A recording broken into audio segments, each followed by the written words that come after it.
You're listening to the Perth Property Show, Australia's only weekly property podcast by West Australian experts for West Australian listeners. Catch your latest episode every Monday at 7 a.m.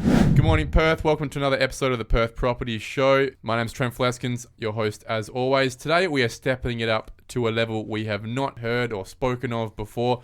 We're not just talking subdivision or finance or planning or valuations. We are wrapping it all together in what is really the pinnacle for a lot of developers in Perth that most people never reach. We're talking about built form development, apartments, aged care facilities, those levels that we look up to as property people and wonder, wow, how'd they get that up? I wonder how much money they made and how long did it take? Well, today we're talking to one of Perth's top project managers, a boutique specialist in this space. His name's Luke Parker. Luke from OP Properties. Thank you very much for coming on the show. Thanks, Trent. Great to be here. Luke, you're going to help us out with what we're planning for is a 5-part series. We're going to run through from, site due diligence, which we're talking about today, all the way through to design, sales, construction, handover, everything it takes. It's such a complex space that we're not going to get it done in just 20 minutes today. It's going to be a 5-part series. So thanks for committing your time to coming in over the next couple of months to help us out with this. But let's start with due diligence, site due diligence. It's something that we all do as buyers of property, even if it's just for our own property, right?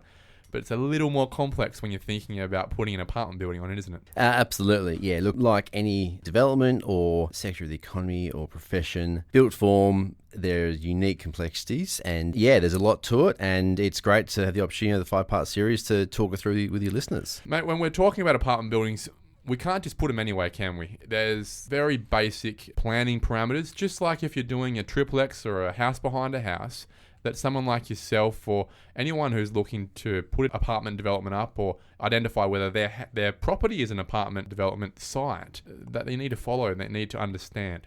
Absolutely. So it's not straightforward as well. Every local government has their own town planning scheme, as listeners would be aware of. That really sets the parameters of a site's development potential, whether it's individual dwellings on based on the R codes or whether it's multiple dwellings, R codes, plot ratio. But then recently as well, Development WA or the Development WA guidelines have come into effect, and that's a state government policy that affects all across the Perth metro area, and it's designed to be an overarching governing document as to how apartments are to be developed. So there's no overarching framework. Is it a good thing? Look, it is. I think there's been some really good examples of well-designed and well-built apartment developments across Perth in the last, say, 5 or 10 years. But equally, there's been some ones that haven't been crack hot, haven't been that fantastic. Infill and apartment develops or built form developments in general is still quite contentious in Perth. We haven't got a lot of built form. You go to Sydney and Melbourne, there's a lot more multi-level buildings around. People are more understanding of them. Accepting of them? Accepting. It's probably what you'd call a more mature apartment market insofar as there's very clearly high-end apartments, medium and low-end. Not unusual to pay the same amount for an apartment as what you might do for a townhouse down the road, for example. Something that would seem like almost an odd suggestion in Perth.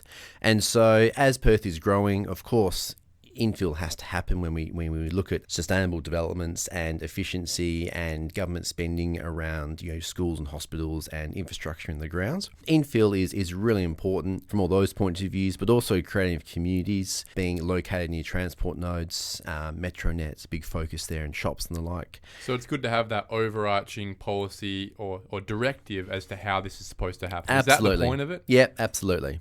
Okay. Yeah. So on top of what we would understand from the subdivision point of view, where maybe it's an R25, an R30, an R40 site, as a minimum, when we're doing our site due diligence, it's an R40 site, isn't it? And that would be the minimum for a small 2-story, maybe apartment development that you might see in Innaloo.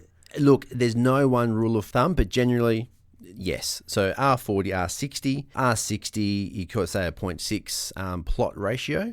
That's getting into a different level, right? We don't talk plot ratios when we're doing subdivision. Absolutely. So that's a separate measurement. So subdivision would really be about what does your average lot size need to be, and therefore how many lots can you put on that site. Yeah.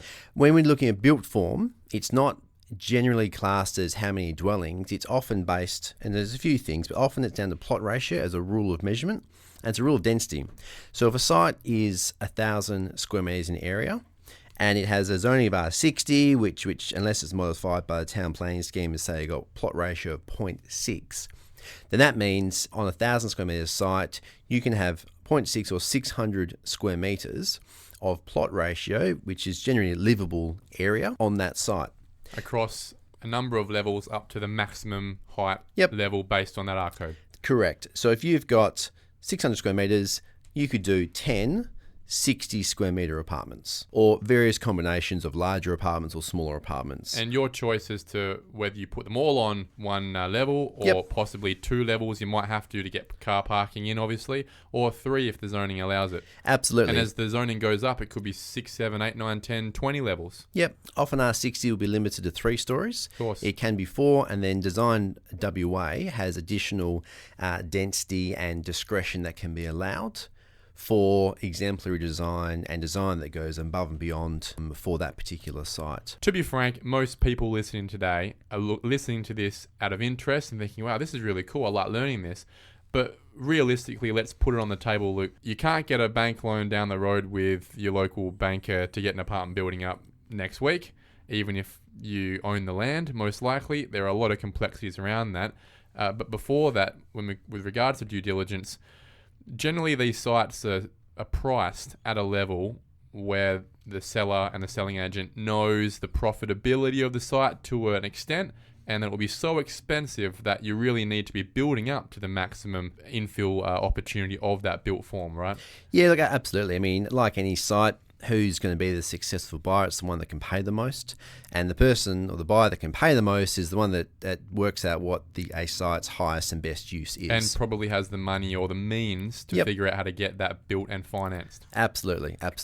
Yeah. So it's a pretty tough one when it comes to going down the street and the auction next week at your local 160 site and hoping to compete. Absolutely. I think the initial funds is one thing, but you've got the additional element of funding of the construction, which is, of course, substantially more than a typical subdivision. And a commercial loan, right?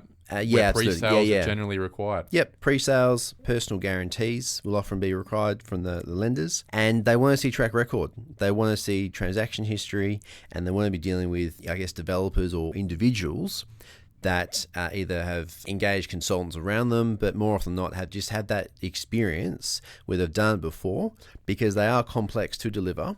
And there's plenty of examples of where they've not gone to plan and money has been lost. And so the banks look very carefully before issuing construction debt facilities to apartment developments. Very much so. It's a business decision. It's a discretionary business decision from the bank. How much experience do you have as a developer? Have you got apartments up before? Do you have a team around you? Even the most experienced subdivider or triplex developer would also still find a challenge getting finance in this day and age for even a 4-story apartment building.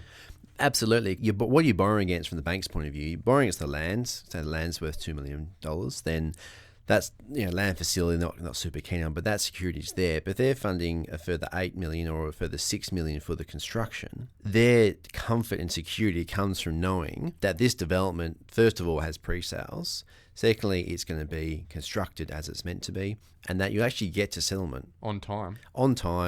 You're not going to breach your pre-sale conditions, because until you get to settlement, everyone's exposed. Yeah. And it's not until settlement where the actual money comes back in.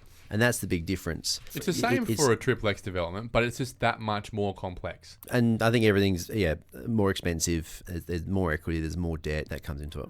Now, let's pull it back again. You were on a really good track there with a plot ratio. Once we understand the plot ratio and we understand, look, we've got a 1,000 square metre site. It's a plot ratio of, let's say, 0.6, where we can have 600 square metres of living space, right? Yep. How do we generally, as a rule of thumb, translate that into how many apartments we probably could yield out of that 600 square metres and still understand where we're going to put the cars? So that's a really important part of your site due diligence. When you're looking at acquiring a site, you may have found one, go, that looks really great. Understand your plan, your town planning framework to say, okay, I've got 0.6 plot ratio or 600 square metres to work with. It's then a question of how do you divide that up? So that's really a market demand question. And of the 600, what is going to be the most popular sized apartment? I mentioned before you could do 10 60 square metres. Now, typically across Perth, that's not going to be a good idea. That's a small apartment. Because you're going to have 10 1x1s in the apartment building. One, there'll be something in the town plan that says you need to have a mix of uses. But secondly, your market's probably not going to want 10 of them. And so, okay, of the 600, how many 80 square metres could we do, for example? It's 7.5. You can't have 7.5 apartments. Can't have 7.5. So you might do 2 or 3 1x1s. You might do 1 or 2 2x1s, a couple 2-bedders, and then you might do a couple 3-bedders. Yep. If you're in a more premium area, we are seeing higher demand for larger apartments, particularly across the western suburbs, because it's very much an owner-occupier, often downsizer market. And they can afford these things. They can afford it, and they're going to live there as opposed to an investor product. And so there is a strong desire to have a decent sized apartment, and if it's designed right, they're selling. It's probably not something that we can sketch up on the back of the envelope, though. I would assume that regardless of your level of experience, you're probably needing to, at an early level, an early stage, engage a builder, an architect, a draftsman. Where are you going to? Yeah, so when we are engaged by clients or when we're conducting site due diligence ourselves, we've got a pretty clear process we step through. Ultimately, you are feeding into a quite detailed project feasibility, a spreadsheet that really you want to populate. So by the end of that, you know if you've got a profitable development or not. So what's the land cost, obviously? What's your development potential? Often we'll get an architect on board to assist with some concept planning. Because you need to prove up, just because the numbers say you can put 7.5 apartments on there doesn't mean the dimensions of that site will possibly allow for it. Maybe there are street trees you can't get rid of, and there has to be some level of complexity there as to how you put that together, and therefore, with the amount of car bays you need, you're not actually going to fit 7.5. You're maxed out at maybe 6. That's absolutely right. I mean, often car bays will be the driver of how many apartments you want on that site. If you want 1 car bay for every 1-bedder and 2 car bays for every 2 or 3-bedder, well then... It's a lot of square meterage. It's a lot of square meterage. You're going to need a basement. There's a cost with that.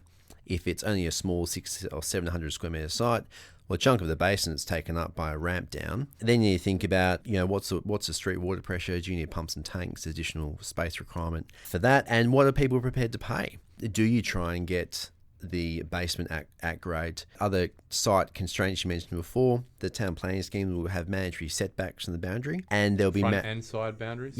Yep, primary street frontage, secondary, and other sites. For more, I guess, areas that have structure plans or what's called local development plans, there might be restrictions around where your entry to site for vehicles can be located, or might not be able to be located on the main street. There will be height restrictions, which are of course very important to comply with. For example, Design WA is big on open space and having sufficient deep planting zones, so proper size trees and that can grow in time. Can it be as easy as looking at the guy who did 10 apartments next door and just saying, well, what's good for the goose is good for the gander, reverse engineering what he sold those for on RP data, for example, and going to your local builder and getting a price? So if it's a recently completed development, then yeah, it can be a really good gauge on what the development potential is. Of course, you've got to be careful that the market hasn't changed and that you actually need a different type of mix of apartments. Well, especially with Design WA's new guidelines coming in, there's a few more levels of quality that need to come in compared to what was being built even 6 months ago. Absolutely. So that's where regulations can change over time. So, north-facing windows, setbacks we've talked about, deep plant zones. Sprinklers. National Construction Code is in the process of changing, where 3 stories or above is required to be sprinklered. That's a big change. That will increase costs. Expensive, right? Yeah, it will. So generally, yes, some of the recently completed development next door is a pretty good way to learn from someone else's experience and someone that spent a long time working through. But you certainly need to be careful that the world hasn't changed in that period of time, so that you're not missing something. If we get really excited, we think that we've found a good one. We've done our numbers in as complex a way as we can. Should we go straight to site, put an offer on with 21 days finance, or should we most likely be giving ourselves a few months for due diligence to triple check all the work with all the consultants we're going to have to pay for to tell us whether this is actually a good site or not? We do find, not often, but we do find a bit clients that have found a great site, they want to go buy it. When you sit down with them and say, look, I can do 6 townhouses, or I can do 20 apartments. Let's do 20 apartments. For someone that's not a developer or necessarily recently completed construction projects, by the time you step through it, Buying it's one thing, call it $2 million, but you then need a further $6 or $7 million to fund the construction. Now that's part equity, which has to be your cash. Other part is bank funding. So it's really important at the front end. You got to know your zoning, your concept plans, your market, your construction costs, but being realistic around the additional funds and risks that will be required to deliver it. So due diligence not only on the site, but your capacity to deliver the project. Your capacity financially, from a bank record point of view, and being realistic about your time.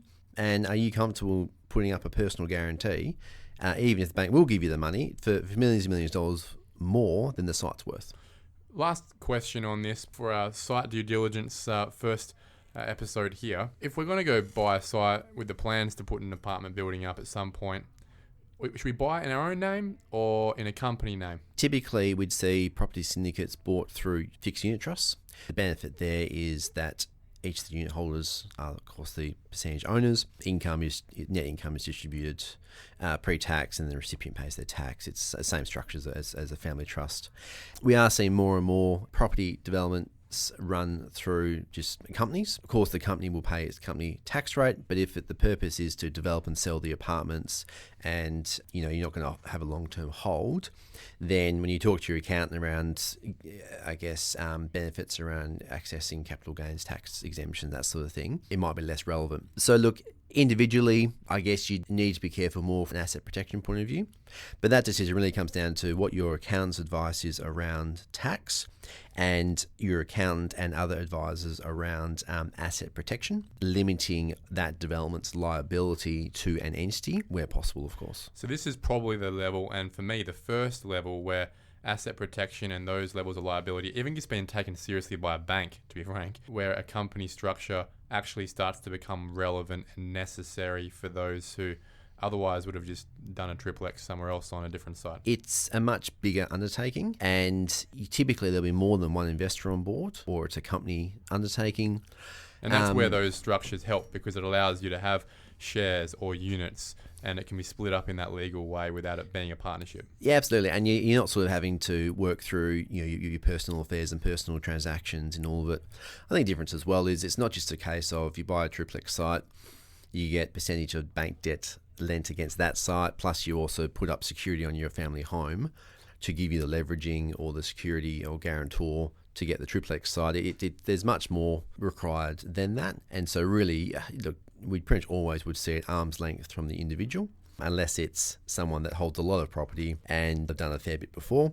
We typically expect to be through a unit trust or a newly created company. Luke Parker, thank you very much for coming in for this first chat. I think we covered a lot of information in 20 minutes, and whilst again it is an aspirational level for a lot of people to eventually get to that stage of even considering apartments as their development strategy, I think it's going to be of a lot of interest to a lot of people, and for the people out there who are possibly at that level and didn't even know it, might be a little eye-opener as to what is possible and the level of complexity involved. So thank you very much for coming in. We should have you in very soon to talk about that next step. And I think what we'll focus on next time is design and all the consultants you're going to need to actually get an apartment building ready for development application once you've got that site. Absolutely, Trent. Appreciate it. And yeah, really looking forward to the next part series. Okay, Suburb Spotlight time now. We are talking about North Fremantle. It's been a while since I've been in this part of town, but I thought it would be interesting to have a chat. I always say smart money moves first, and a lot of that smart money lives around there. So it's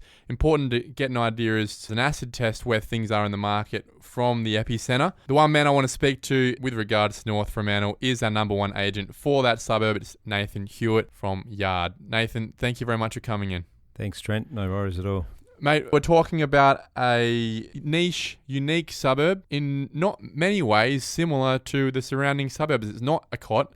It's not a Mosman Park. It's not even really a Fremantle. What is North Fremantle to you? It's a fantastic suburb, Trent. I've lived there now for 16 years. I think one of the best ways you can look at it is probably like one of the trendier or cooler areas within Sydney or Melbourne. It's got a huge variety of property and workers' cottages through the waterfront, high-end property. So it's got a really nice vibe to it, really cool little area. The neighbours and community is really tight. I love living there. We've absolutely enjoyed it. I reckon it offers some of the best lifestyle in WA.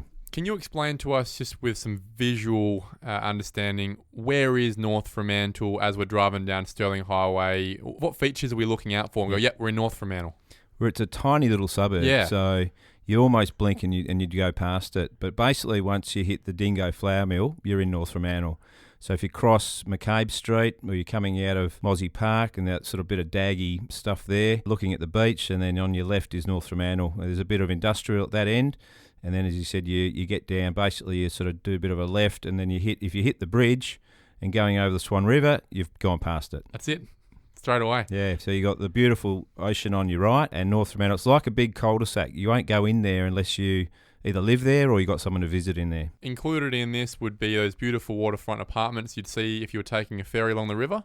Yes, next correct. to the bridge. Yep. You've also got a couple of those big apartment buildings out near Salt. Basically from the harbour through to the pine trees of Cottesloe, it's North Fremantle. The Dingo Flour Mill is its biggest icon in terms of a visual building from the water. Well, talking about Dingo, you've got quite a few very cool historical sites there. I guess they're heritage, right?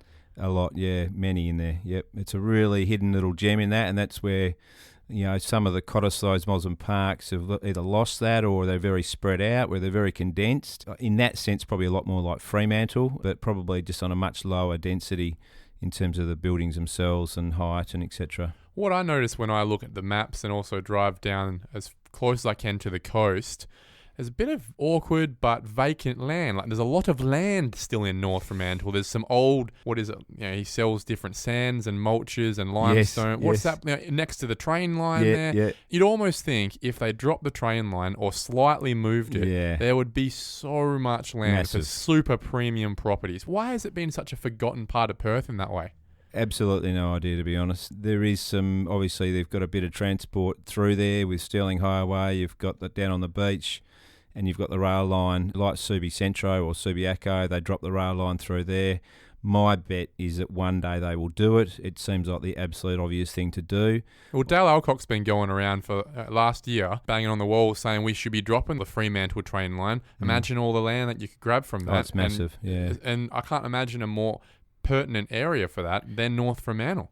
Very much so. I think one of the things that's probably holding it back a little bit is the whole port, in the sense of, do we move the port? There's still diesel tanks sitting down on the coast there. So there's an explosion zone around those, so nothing can be really developed around those at the moment. Leighton development is the closest you can get to it. So there's a few things that integrate with it, and roads that they're trying to work around Row 8 and those sort of greater transport routes. So my gut feel is that once they fix those bigger projects, then they'll be using a lot of this land to probably offset some of those project costs. Do you think that Fremantle Port will be around in 20 years? It will always be around, but not in the same operation it is today. It'll be, in my opinion, humble opinion, it'll be more of a tourism destination. It'll be the cruise ships coming in. It'll be houses and land, but they'll move the day-to-day. The operations will go. The operations will go down to the south. There you go. Yeah. Wouldn't that mean a massive structural change? Massive. Especially to our infill targets. Huge. Essentially, all of Western Suburbs' infill targets, you wouldn't have to change anything along the NIMBY Stirling Highway. Yeah. Put them all in North Fremantle, you'd be totally fine. There's your numbers. Yeah, well, it was probably about 3 or 4 years ago. It might have been a little bit longer ago. There was a plan, which you may have seen, about doing a canal development out on the North Port area, so the northern side of the port. That was put down fairly quickly, but you notice the government has now gone out there and built a lot of that land for containers at the moment. But my guess is there was probably a little bit of an ulterior motive around that once the containers go with the port operations, then they will redevelop that into housing. Okay, we've just spoken about the future. Let's have a second to think about the past. Can you give us a little bit of Lost Perth? What was North Fremantle before you and I were born? Well, a long time before you and I were born, but it's one of the very, very early suburbs. You imagine that they settled in Fremantle, it's the main port, and they started developing or expanding directly out of that. I mean, obviously the Perth City was obviously another centre, but they had to start farming, they had to start creating land for housing, and North Fremantle was one of those areas. So it was originally called Brucetown by colonial John Bruce, who arrived in 1850. Jeez, it's lucky they changed that, I think. Where do you live, Brucetown? Oh, that's a ritzy suburb. Yeah, it sounds funny now. There's even a little cafe called Brucetown. It's pretty good too. But he arrived in 1850. It was made into its own council in 1895. So it's only 3.5 square kilometres in size. It's a tiny little area. It's basically on the peninsula, as we talked about, between the ocean and the river. Mosman Park sells itself as the council between ocean and river. We're probably, I think, far more of that in reality. The football club is the most historical football club in WA. It's the oldest. It almost got wiped out during World War One. Because of the amount of servicemen or players that went off and served in the war, and they ended up converting it. It did shut for 12 months, but then they converted it into the Resi's League, which it still operates today. So where do they play? On Gil Fraser Oval, so right on the side of the river. Great.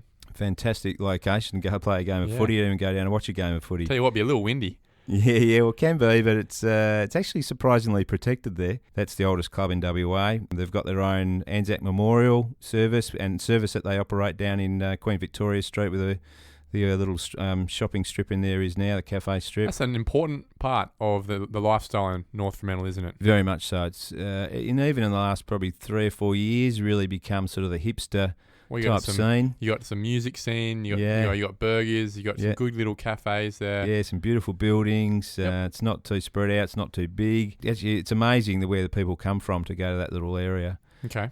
So it's a great little spot, but it was basically an industrial offset of Fremantle. So it actually ran for a long, long time with the nickname of Pong Alley, as in it smelt. There was a lot of industrial in there. There was the Burford Soap Factory, which is up on the cliffs in the bay. Old soda companies. There was the Wheaties Factory. There's the State Engineering Works, which is now Minnum Cove. There was North Bank, which is between the two bridges, and that's all been converted back in sort of around the 90s. That was Market Gardens. After that, it became boatyards. All where the moorings apartments are on Corkhill Street, they were all boatyards. Precision Marine was in there. America's Cup was basically run out of there, which is now the WA Water Police, and it's been redeveloped into housing and apartments. Tell you what, some premium land they've secured there, haven't Unbelievable. They? Yeah, it's wonder how. Phenomenal how long it's sat there not getting recognised or done. If we were clever enough when I was in school 30 years ago to buy property in there, I'd be a lot wealthier I am now. Yeah, it's really been redeveloped, that whole area between the water rats and the bridge. That's right, It's been some fantastic apartment developments. Yeah. So I still rate the moorings. It's probably 20 years old now. Maybe it's about 25 years old now. I still rate that as one of the best developments from apartments in WA. Yep. It's an amazing little area with a whole heap of history. You still get a really diverse mix of people in there, which is really interesting as well. Well, who's selling off you, no? Is it a changing of the guard, or is it pretty much a recycling of a very similar type of person? A little bit of both. Probably a little bit more of the recycling now. But if you dial back 15 years ago, we probably were seeing more of the change of the guard. Probably a little bit further than that, going back 25, it started getting gentrified, and then saw a lot of the workers' cottages and labouring a sector of the workforce sort of starting to move out. Still got a few of those old people in the area, which is great when you meet them and the stories they can tell you and how much it's changed. But now it's a lot of people. It's a very, very tightly held area. Not many people move out. A lot of people will move within, and it is a real mixing pot there. You get a real mix of people coming from south of the river that want to sort of head to the western suburbs but still want to stay that sort of south Connected area. To Freo. Yep, and you get a lot of the western suburbs downsizers that get excellent value for money compared to something that's only a couple of k's away. So you got to have a bit of money to buy into this area at whatever price point, right? Yeah. So not only are these people most likely pretty successful, I'm guessing they're either downsizers or young professionals with a young family, or just husband and wife enjoying the lifestyle. Pretty cool people. For whatever reason, it seems to attract a really nice personality of person. Because I think it's not all new, or it's not all big, and there's not a lot of front fences or gates. Quiet.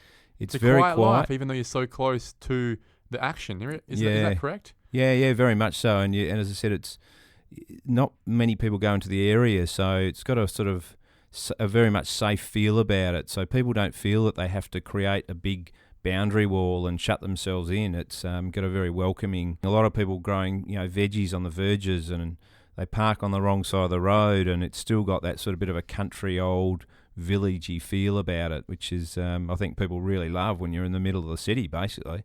Let's talk about the right now. We're in February 2020. Market in general is starting to get a little bit fervent, and which is a massive swing compared to even 5 months ago. All right. How is your listing numbers compared to a year ago? And in terms of your sales, how are things year on year for you? Really, since the election, we've seen a steady but slight growth month by month, both on terms of turnover and sales and also inquiry more so. An absolute classic example was just Saturday, opened a property which is well located in North Bank. That's between the bridges. It's in the highest selling price bracket at 1.2 to 1.3, and I had a lot of initial inquiry. I would have had at least 80 people go through that house in the space of 45 minutes. Jeez. So that is a real telltale of the volume of interest and inquiry out there in that sort of market. Well, as I said, smart money moves first. Smart money starts in Cotton, Fremantle. You're in between it. Yeah. So you should be seeing, really, before anyone else, that pressure. Yeah, we are. Well, I think we are. It's hard when you're in the middle of it sometimes to really see outside, but we're certainly very fortunate to work in such a beautiful area, but we've seen some resilience in those markets, and the people are...